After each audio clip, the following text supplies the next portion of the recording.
मनरेगा कानून को, जो राइट टू वर्क का कानून यूपीए सरकार ने दिया था, उसको जो खत्म करने के लिए इन्होंने दूसरा नाम बदल करके पूरा नाम के साथ साथ उसके सारा कॉन्सेप्ट ही चेंज कर दिया कि काम का अधिकार रहे ही नहीं। आप समझ सकते हैं कि जिस प्रकार से पहले हर व्यक्ति को काम मांगते ही मिलने का अधिकार था, अगर काम नहीं मिला तो उसको बेरोजगारी भत्ता दिया जाएगा, वो कानून अब समाप्त कर दिया गया है। दूसरा, 90% सेंटर देता था बजट और 10% केवल स्टेट देते थे, क्योंकि स्टेट की इतनी पोजीशन होती नहीं कि वो इसमें इतना ज्यादा बजट खर्च कर सके। अब 40% स्टेट का कर दिया और 60% सेंटर का कर दिया। जबकि आज भी राजस्थान में मनरेगा में 5,000 करोड़ रुपए 2 साल के लगभग हो गए हैं कि ये पेमेंट दे नहीं पा रहे। जब एक तरफ केंद्र की सरकार 5,000 करोड़ रुपए एक स्टेट को नहीं दे पा रही है राजस्थान को, तो फिर 60% और 40% स्टेट कहां से लाएंगे?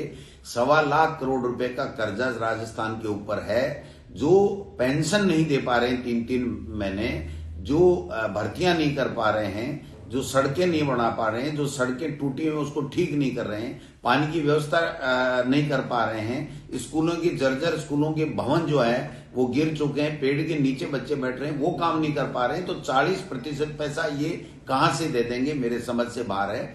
और उसमें भी जो केंद्र सरकार या राज्य सरकार ये तय करेगी कि कहां हमें को नरेगा का बजट देना है, कहां नहीं देना है।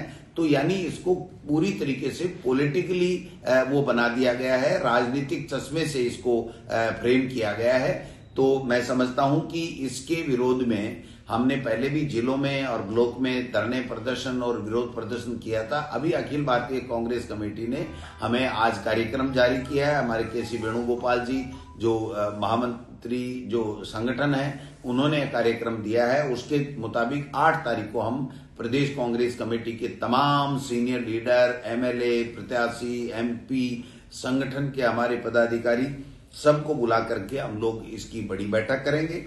उसके बाद में 10 तारीख को हम जिलों के अंदर प्रेस कॉन्फ्रेंस इसकी जागरूकता को लेकर के करेंगे कि किस तरीके से षड्यंत्र करके गरीब का हक छीनने का काम किया है, जो राइट टू वर्क था उसको समाप्त करने का काम किया है।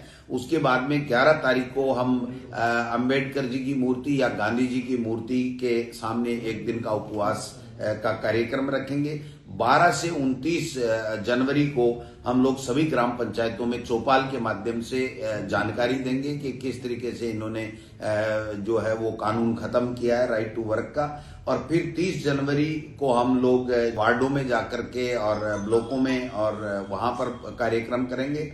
और 31 जनवरी से लेकर के कलेक्ट्रेट के सामने धरना प्रदर्शन करेंगे। और 16 तारीख से लेकर के 25 फरवरी तक, 16 फरवरी से 25 फरवरी तक पूरे स्टेट में प्लान करके पहले से तय करके जिला या स्थान और हम लोग बड़ी सभाएं करेंगे। इस प्रकार से हमारा ये जो 45 दिन का मनरेगा के कानून को जो परिवर्तित किया गया है, खत्म किया गया है, महात्मा गांधी जी का नाम हटाया गया है, राइट टू वर्क का अधिकार हमारा समाप्त किया गया है, बजट को जो है वो पूरी तरीके से सेंटर ने कंट्रोल किया है और स्टेटों के ऊपर अतिरिक्त भार डाल करके स्टेटों की आर्थिक स्थिति और कैसे कमजोर हो और वो केवल और केवल दिल्ली की सरकार पे निर्भर हो जाएं, इस तरीके की जो व्यवस्था की गई है उसके खिलाफ हम लोग धरना प्रदर्शन करेंगे।